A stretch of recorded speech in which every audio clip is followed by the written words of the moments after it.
அந்த கரூர் சம்பவத்தில் சதித்திட்டம் இருக்கிறது என்பதற்கான ஆதாரங்கள் சிபிஐயிடம் கிடைத்து விட்டது. ஆனால் இவங்களுக்கு இந்த சுயதிருப்தி, நான் தான் சொன்னேன் இந்த புண்ணை துணியை போட்டு மூடுறாங்கன்ட்டு, அது மாதிரி விஜய்க்கு சம்மன் அதிரடி வந்துச்சா நினைக்கிறேன்ல. இவங்க விருப்பம் கைது பயத்தில் விஜய் வந்துச்சா. யார் கைது பண்ணுறாங்கிறத பார்க்கத்தானே போறீங்க நீங்கள். இப்போது நீங்கள் பார்த்தீங்க மாலதி, இப்போ அவங்க எல்லாரும் திரு ஆனந்த், நிர்மல், ஆதவ், மதியழகன் போய் டெல்லிக்கு போய் 4 நாட்களோ 5 நாட்களோ போய் விசாரணைக்கு ஆஜராகிட்டு வந்தாங்க. இப்படியும் விசாரிக்கலாம் தானே. எதுக்கு கைது பண்ணுவீங்களா? மதியழகனை எதுக்கு கைது பண்ணோம்? அதிரடி தான் கைது பண்ணது. எதுக்கு கைது பண்ணோம் சொல்லுங்கள்? அந்த கட்சியை மிரட்டுறதுக்கு. கைது பண்ணாமலே இந்த வழக்கை விசாரிக்க முடியும் தானே. என்ன மதியழகன் கூட பஸ் கூட்டத்தில் விட்டு சாப்பிச்சாரா?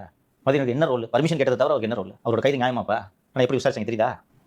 ஜோஸ்தங்கையா கைது செய்யப்பட்டாலும் போடுவார் கரூர் எஸ்பி. அருட்தந்தையால் கூட அவரை காப்பாற்ற முடியாது. ஓகேவா? அதனால் இவங்க திருப்திக்கு இதை போட்டுட்டு இருக்காங்க. விஜய்லாம் சம்மன் பண்ணுற ஐடியாவில் இந்த மொமெண்ட்டில் சிபிஐ இல்லை, தெளிவாக சொல்லிக்கிறேன். இன்னொன்று, அந்த ஸ்பாட்டில் இருந்த டிஎஸ்பிக்கே 40 பேர் செத்தது தெரியல. 8 மணிக்கு தான் தகவல் வருது. 2, 4 இவ்வளோ பேருன்றது லேட்டாக தான் தெரியுது. விஜய்க்கு எப்படி தெரிஞ்சிருக்கும்? இன்னொரு கூடுதல் சிபிஐ அதிகாரிகள் என்னிடம் சொன்ன ஒரு தகவலை சொல்லிடுறேன். ஒரு IG central zone Nirmalkumar Joshi Karur town police ஸ்டேஷனில் இருந்திருக்காரு. அவரோட ஃபோனில் இருக்கிற முக்கியமான ஆதாரத்தை டெலிட் பண்ணிட்டு இருக்காரு. ஒரு வாய்ஸ் நோட்டு யாருக்கு போட்டாருன்னு தெரியல, டெலிட் பண்ணிட்டார். இது சிபிஐ கண்டுபிடிச்சிட்டாங்க. டெலிட் பண்ணிட்டதை எழுதி கைது வாங்கிட்டாங்க. எதுக்கு டெலிட் பண்ண? என்ன இருந்துச்சு அதில்? டெலிட் பண்ணாங்கன்னு கண்டுபிடிச்சிட்டாருன்னா அப்போ டெலிட் பண்ணது என்னன்னு கண்டுபிடிச்சிட்டாங்களா? என்னன்னு கண்டுபிடிக்க வேண்டியதில்லை. நீ தடையத்தை அடிச்சிருக்க. விசாரணை நடக்குது இல்லை, ஸ்டேட் விசாரணையாகவே இருக்கட்டுமே, அதிரடி அவசர விசாரணையாகவே இருக்கட்டுமே. நீ ஏன் பாசி டெலிட் பண்ண? இன்னொன்று, யாரோட சாட்டில் டெலிட் பண்ணியிருக்கீங்கன்றது இருக்குது இல்லை மாட்டிங்களா?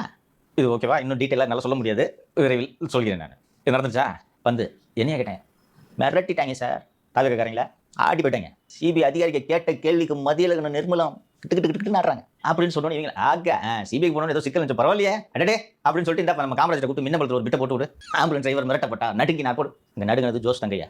அங்கே இருக்கிற ஒரு சிபிஐ அதிகாரி சொன்னார், ஒரு எஸ்பிங்க லிட்டரலாக கால் நடுக்குது.